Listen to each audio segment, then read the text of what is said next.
Tonight, on Your Real World. Could the second coming of Christ be a massive deception by governments to solidify the creation of the New World Order? Your Real World examines the conspiracy around something called Project Bluebeam. An electronic cashless society might be coming sooner than you think. Your Real World has breaking news about the Royal Canadian Mint's intention to produce digital currency. Then later, people have been teaching about the law of attraction for years. They even made a movie about it. But has the secret been working for you? Your Real World explains why most people are unable to manifest their true desires by using the secret because another law has not been taken into account.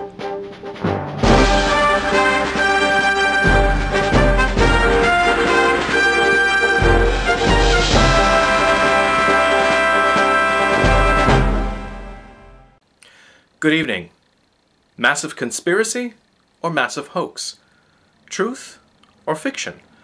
That's what you'll have to decide when you hear our first story tonight.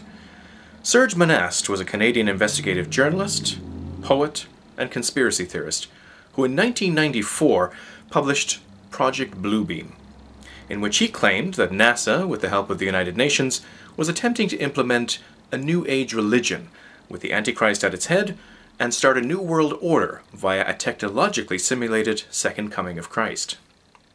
Since then, many articles have surfaced on the internet relating to this claim, and videos have been posted showing incredible images in the skies around the world, all pointing to the possible testing of the technologies needed to bring about this Bluebeam project.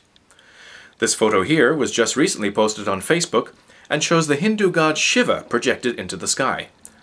Could this be actual evidence that the Bluebeam technology is being tested as we speak? The project is said to be introduced in 4 steps. Step 1 involves the creation of earthquakes artificially, perhaps with the help of the HAARP array. That would lead to the discovery of ancient artifacts, which would finally explain to people the error of their ways, the error of all fundamental religions. The falsification of this information would be used to make all nations believe that their religious doctrines had been misunderstood for centuries and misinterpreted.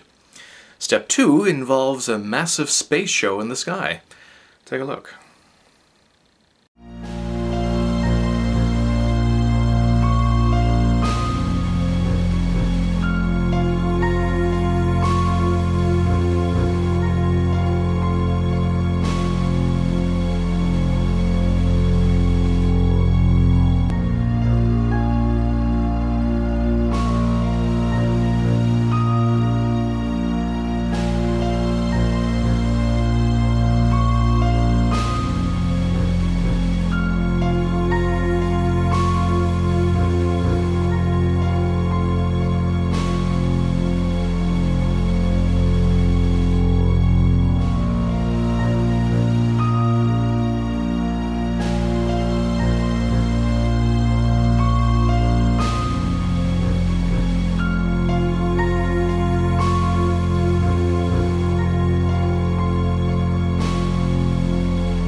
As mentioned in that clip, part of the technology that will be used to bring about this second coming of Christ is something called ELF, or extremely low frequency waves, which can be used to communicate telepathically with people or influence their thoughts.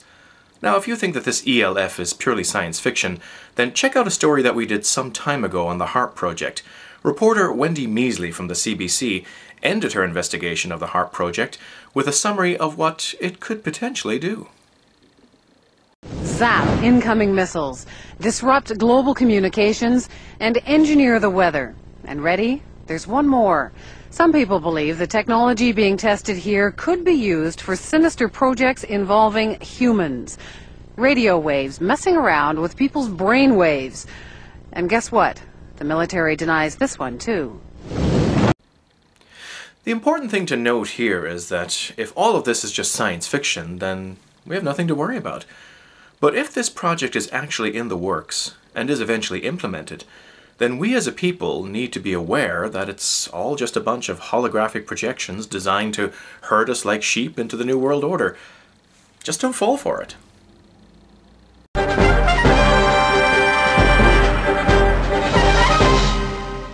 To breaking news now.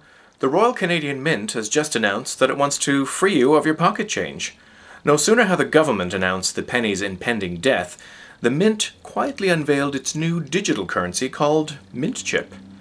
Need I remind you once again of what David Icke has been saying for years?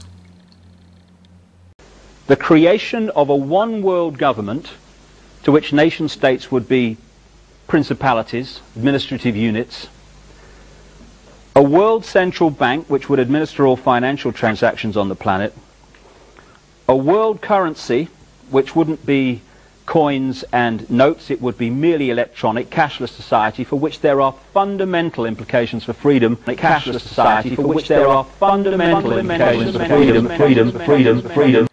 The good news is it's still in the research and development phase, so you don't need to worry about it just yet. But Mint Chip will ultimately let people pay each other directly using smartphones, USB chips, computers, tablets, and clouds. The idea is that the digital currency will be anonymous and good for small transactions, just like cash. Now, to make sure that the technology meets the gold standard in a world where digital transactions are gaining more steam, the Mint is holding a contest for software developers to create applications using the Mint Chip. The prize? You're going to love this one. Gold wafers and coins worth $50,000. Seems a little contradictory to what they're trying to achieve, wouldn't you say? Now, you might think that this is a huge April Fool's Day joke, perhaps, or that this is more science fiction, or this is another conspiracy theory, or something like that, but it's no joke. Chief Financial Officer from the Mint, Mark Brule, has already stated that commerce is changing and that the Mint has always been innovative. He says there's a very huge growing digital economy that is really going to be fueled by smartphones and mobile devices being the next big thing. So, there you have it.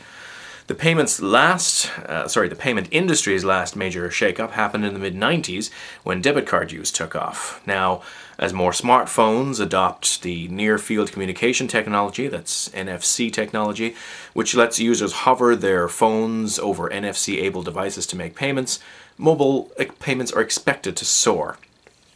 Interac, MasterCard, and Visa already have contactless cards that use the NFC chips for small payments at gas stations and grocery stores. I'm sure you've seen them. You probably have one yourself that you just kind of wave it over the pad and it automatically debits your account, right?